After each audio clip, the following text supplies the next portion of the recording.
I'm going to get right to the reading. Mind, miracle of ages, master of all. Hearken to the sound of thy father's call, to the throne and the crown that waits for thee. The mystery of mind. How accustomed we are to regarding mind objectively. How conditioned we are to thinking of mind as brain, an isolated accumulation of gray protoplasm 2 inches behind our foreheads.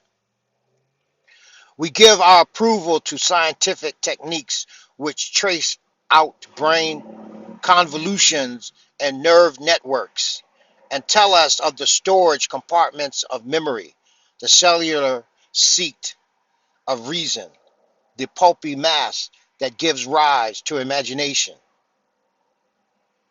the spinal network of conditioned responses. These we say are mind, these arrangements of matter, which we generally investigate in dead persons or in partially inanimate ones, yet how far from truth this is. No one has ascertained the quality and quantity of I by investigating nerve tissue under a microscope. The impact and mystery of self-consciousness, the personal I am, has never yielded its secret to the surgeon's knife or the biologist's probings. To objectively state that the body has a nerve center called brain does not bring man one step closer to an understanding of his own existence. A thing of such stuff as dreams are made, of which brain and nerve and tissue are but a result and never a cause. In this chapter, we shall turn from such half-truths into a world of personal consciousness, dealing with mind as divorced from the material as pure thought and conception as existing on the spiritual plane of cause and effect. In this manner, we shall arrive at unity, the point where all things are one thing and thought is the only mover, the creator of everything. The instrument of survival. We must first deal with the conscious mind and its so-called compartments of memory, reason, and imagination. This conscious mind of ours exists at the level of the five senses and is quite logically a product of hearing, seeing, smelling, feeling, and tasting. Its pursuit is to satisfy each of these five senses with sensations which provide pleasure instead of pain. Each of us can remember the beginning of his conscious mind, perhaps at a few months of age, perhaps at only a few days of age, but the memory is there and available for recall and is invariably the recall of sensation, the pleasure or pain of one or more of the five senses.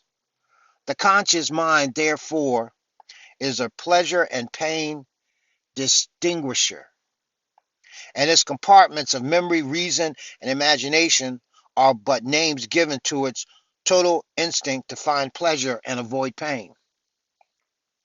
All conscious organisms are endowed all conscious organisms are endowed with the life urge to survive, and this life urge manifests itself in each as a conscious intelligence best adapted to cope with its surroundings.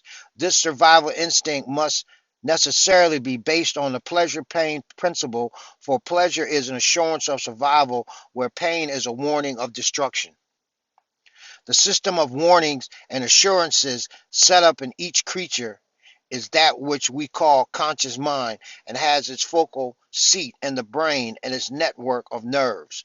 On the survival plane, the conscious intelligence of the amoeba is suited to the surroundings of the amoeba. The conscious intelligence of the fish is suited to the surroundings of the fish. The conscious intelligence of the jungle cat is suited to the surroundings of the jungle cat. And when it is not, the conscious intelligence changes, and so does the creature. For the experience of pain brings forth the desire to avoid pain, and the desire to avoid pain brings forth an image to escape it. And this image is projected into the creative universal mind, which manifests new form and new conscious intelligence to this life that seeks to cope with its surroundings. Thus, with all evolution, thus, with all adaptation, thus, with all life in whatever form, for form is only temporary, a projection of conscious desire, inescapably the result of thought. Functions of the conscious mind. The conscious mind of man then remembers the circumstances which produces pain and pleasure, analyzes from experience which may produce pain and pleasure, imagines a flight into pleasure and escape from pain. And therein lie the compartments of memory, reason, and imagination. Therefore, the conscious mind is a recording, analyzing, and selective instrument for sensation. The conscious mind then must be as destructible as the body which houses it. And we concern ourselves with it here only because it is our means of contact with our true selves, and we need to understand what its functions and limitations are. Primarily, the conscious mind is a recorder, an analyzer, and a filer. It records sensation at the level of pain and pleasure. It analyzes this sensation according to circumstances which caused it, and it files such sensation away under one or two main compartments headed recall about pain, recall about pleasure. Now, of itself, the conscious mind has no memory. In other words, it does not contain a storehouse in which is laid up all experience and sensation. The faculty of memory, as applied to the conscious mind, is simply its ability to recall certain experiences and conclusions which have been recorded in the subconscious mind. For the memory of the subconscious mind is perfect. Every thought of the conscious mind has been indelibly recorded in the subconscious, as well as every sensory perception of the individual. The great mass of this material is forever lost to the recall of the conscious mind, for it can only be so recalled when it has previously been filed away with instruction to the subconscious mind to release it for recall. Beneath the level of consciousness, thus it can be seen that subconscious memory contains a vast store of material, premises, conclusions, perceptions that exist without the knowledge of the conscious mind.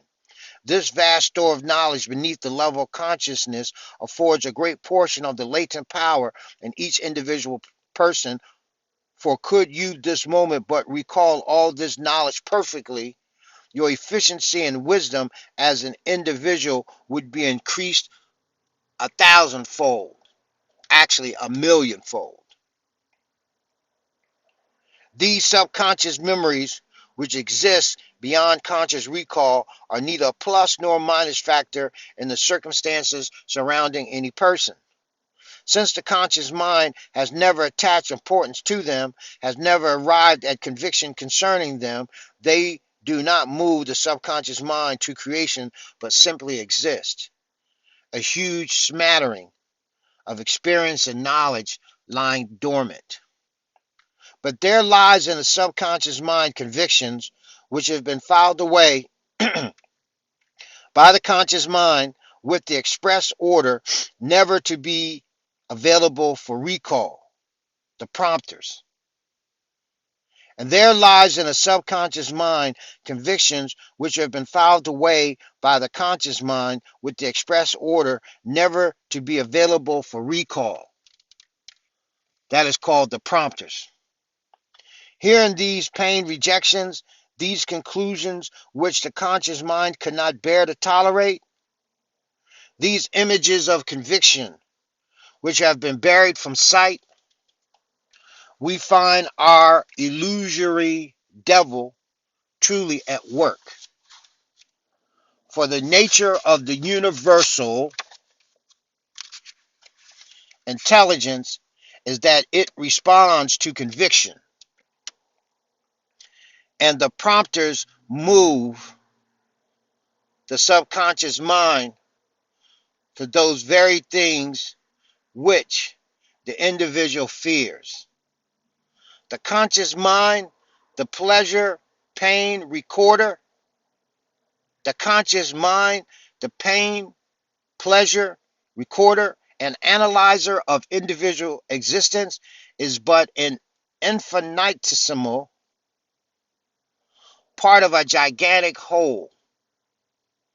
The entire power and wisdom of which are within the reach of every intelligent person. The entire power and wisdom of which are within the reach of every intelligent person.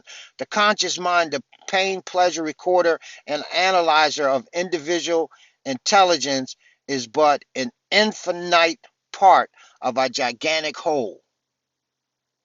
The entire power and wisdom of which are within the reach of every intelligent person.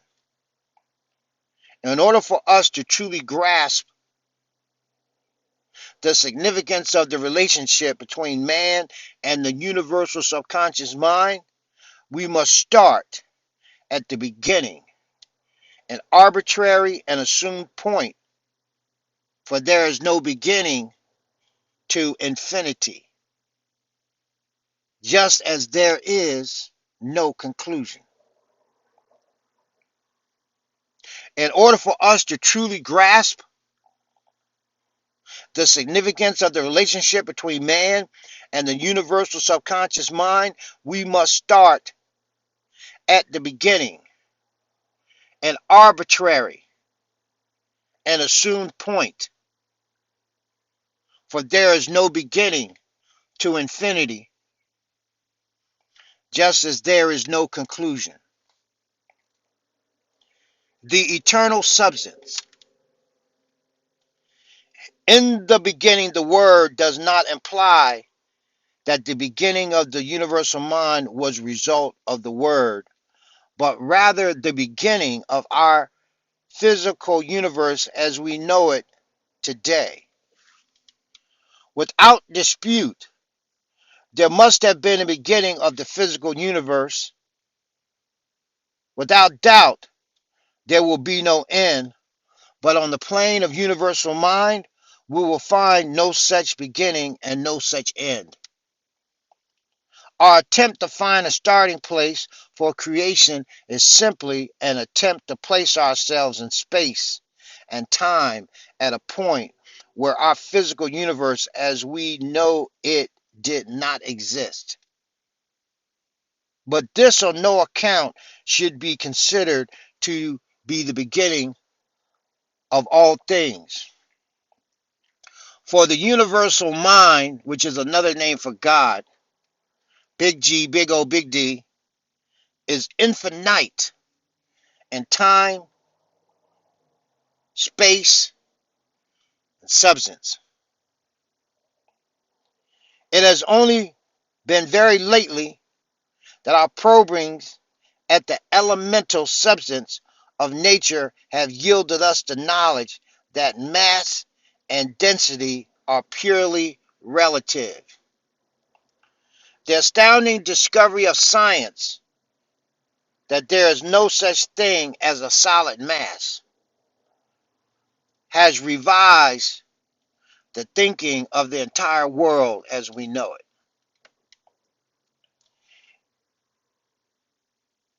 It must be kept in mind that if you are now sitting on a chair, that it is only simply a collection of particles which are moving about with the rapidity of express trains. Your very understanding is threatened. When you consider further that there is 1,000 times more free space between each of these particles, then there is mass in the particles themselves. You are seized with the uncomfortable sensation that you are sitting on nothing. Now, if you hold this thought for a moment and consider that your own body is similarly made up of a collection of free moving particles, widely separated by spacing, moving about in frenzied agitation, then of a sudden you will see the affinity between the chair and yourself. You are both made of the same substance, which is simply a collection of the only substance there is, and the only differences between you and the chair are of form and consciousness. The atomic theory. Not so long ago, science entertained a premise that certain elements were basic in nature and could not be broken down into other substances. This theory held that base metals such as lead, copper, zinc, and iron were eternal substances in the scheme of things for the reason that each of the atoms of which they were composed weighed so much on a scale of relativity. For some time, this theory propounded or stated that elements on the atomic weight scale were the substances from which all things were made. It was difficult for scientists to account for conscious life with this theory, but they seem to have arrived at the same sort of beginning, and so they adopted it and proceeded from there. It seemed logical to assume that the smallest basic unit of mass and energy had been discovered in the atom, especially since all of the atoms of a basic element had the same characteristics. Previously, the molecule had been suspect as the smallest unit of matter or energy, but with the discovery and statistical classification of the atom, a new era was ushered in.